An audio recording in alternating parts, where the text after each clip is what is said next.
Greetings! We are going to talk about batteries, LiPo batteries, and how they connect to all sorts of devices, and in particular the car, remote control Bluetooth car. So we think of this as the argon needs 3.3 volts in order to function.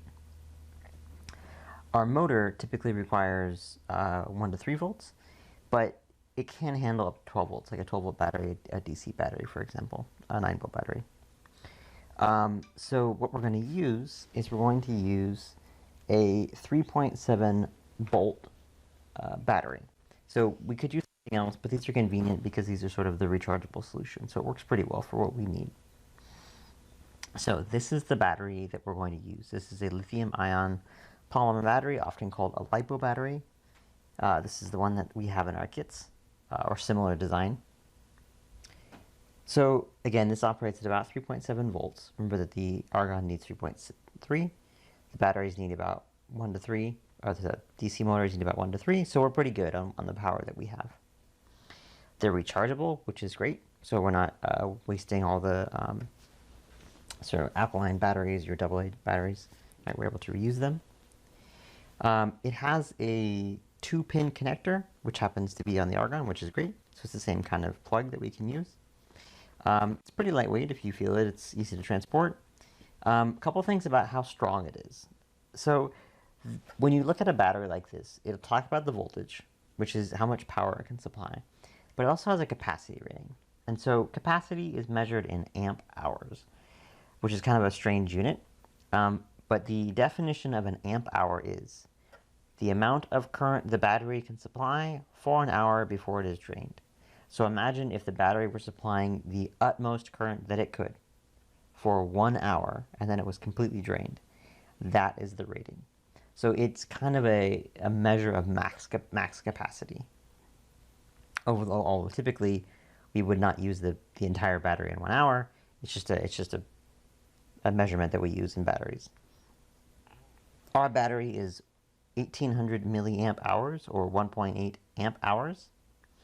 So what this means is it's basically going to be able to supply that much current technically for 1 hour, although ideally for more. So pretty much the same line that we're used to in all sorts of technology.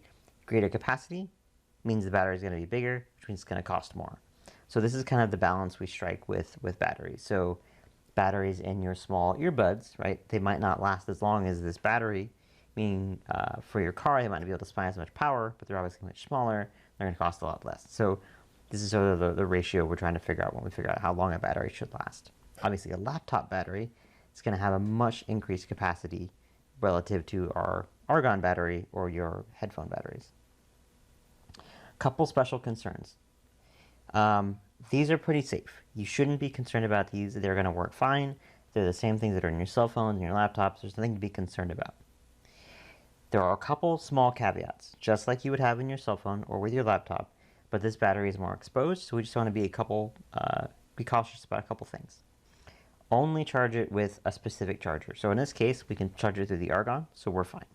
So you don't have to worry about it. You just plug into the argon, plug your argon into USB, you're good to go. Probably goes without saying, but lithium does not respond well to water, so don't get this battery in the water. Probably you should be fine. It's got a little bit of a case on it, so a small drips is fine, but really just keep it out of water. Don't puncture it. Also goes without saying, but it's a good idea. If the battery starts to bulge or swell, unplug it immediately.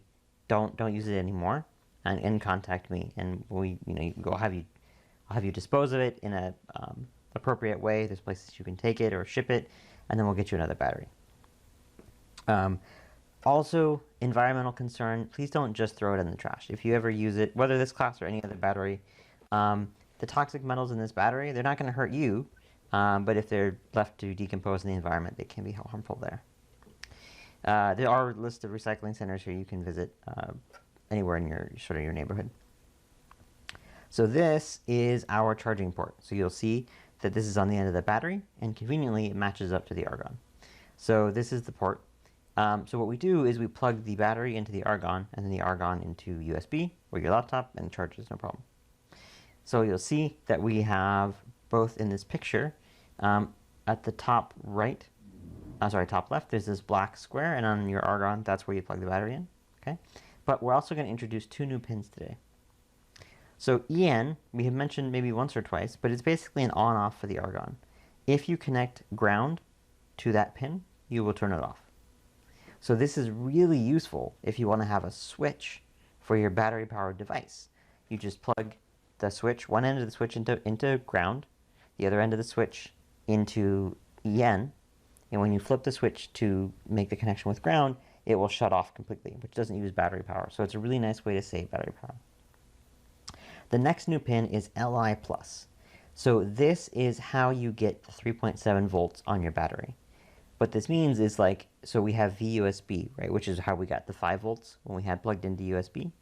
Well, if you want to know exactly what the battery voltage is, you can use this Li+. That's right up here.